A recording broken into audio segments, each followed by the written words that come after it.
আসসালামু আলাইকুম। আপনারা যারা ২০২৫ সালে আম নিয়ে ব্যবসা করতে চাচ্ছেন এবং রাজশাহীতে সর্বশেষ আমের কি তথ্য আপনাদেরকে দিব এবং এবার ফলন কেমন হতে পারে, দাম কেমন হতে পারে, আম ব্যবসা করে আপনারা কেমন প্রফিট করতে পারেন, সব কিছু এই ভিডিওতে আপনাদেরকে দেখাবো। আমি এখন আমের বাগানে আছি, আমাদের একটা আমের বাগানে। এটা আপনাদেরকে ঘুরে ঘুরে দেখাবো এবং তথ্যগুলো আপনাদেরকে সম্পূর্ণ দেওয়ার চেষ্টা করব।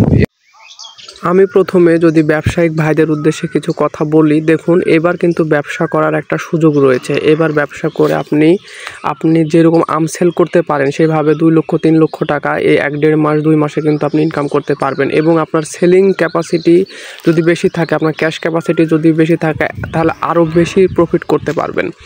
কেন বলছি? কারণ এইবার রাজশাহীতে এত পরিমাণে খরা, অনাবৃষ্টি যে আমের ফলন খুবই কম। আর আমের ফলন যখন কম হয় তখন কিন্তু দাম অনেক পরিমাণে বৃদ্ধি পায়।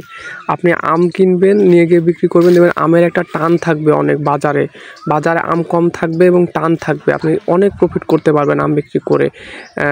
এর কারণ হচ্ছে আমরা তো রাজশাহীতে বসবাস করি, আমাদের রাজশাহীতে জন্মস্থান, আমাদের রাজশাহীতে বাড়ি। আমের কি মানে কোনবার কি হতে পারে, কেমন কি হতে পারে আমরা কিন্তু জানি, কারণ আমরা ছোটোবেলা থেকে আমের সঙ্গে মিশে আছি।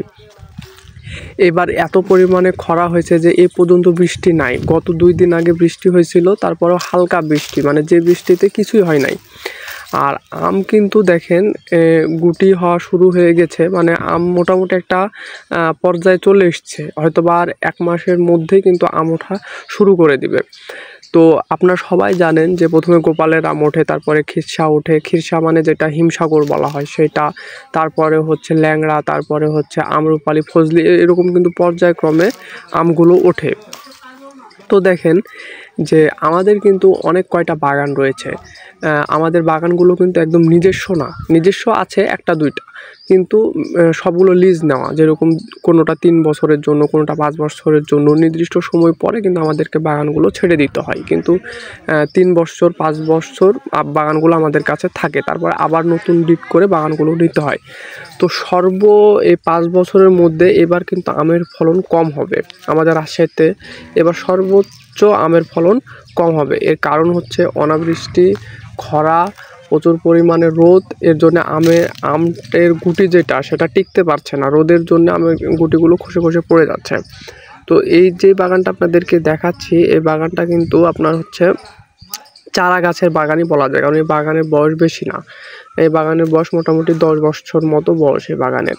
গাছগুলো এখনও বড় হয় নাই। আপনাদেরকে কিন্তু পর্যায়ক্রমে যে বড় বড় বাগানগুলো আছে সে বাগানগুলো আপনাদেরকে দেখাবো। তো আপনারা যারা ব্যবসা করতে চাচ্ছেন আম নিয়ে, নতুন উদ্যোক্তা, ভিডিওতে সব কথা বলা সম্ভব হয় না। আপনারা স্ক্রিনে আমার নাম্বার দেওয়া আছে, সেই নাম্বারে আমাকে কল করতে পারেন। কল করলে কিন্তু আপনারা এখন থেকে ব্যবসার কীভাবে প্রস্তুতি নেবেন, ব্যবসা কীভাবে শুরু করবেন সেটা আপনাদেরকে বলতে পারবো। তবে এতটুকু আপনাদেরকে সিওরিটি দিতে পারি যে এইবার যদি আপনি ব্যবসা করতে পারেন, আপনি ভালো একটা অবস্থানে থাকবেন এবং ভালো একটা প্রফিট করতে পারবেন।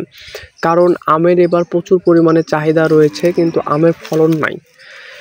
আর আপনারা হচ্ছে যার সঙ্গে ব্যবসা করবেন, আমি প্রায় ভিডিওতে বলে থাকি যে সেই লোকটা সৎ হতে হবে এবং সে লোকের সঙ্গে যেন আপনি ভালোভাবে ব্যবসা করতে পারেন, এরকম কিন্তু লোক হতে হবে। আর আপনারা সবসময় চাইবেন যে বাগান থেকে সরাসরি আম নেওয়ার, কারণ বাগান থেকে যখন সরাসরি আপনি আম নেবেন তখন আপনি ভালো কোয়ালিটির আমটা পাবেন এবং কম দামে পাবেন।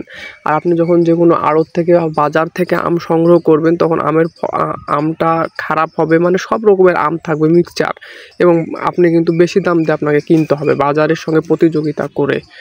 এই জন্য আপনাদেরকে একটা কথাই বলবো যে আম যেখান থেকে নেবেন সৎ লোকের থেকে নেবেন। আর আপনারা যখন আড়ত থেকে বা বাজার থেকে আম কিনবেন তখন যে সমস্যাটা হবে,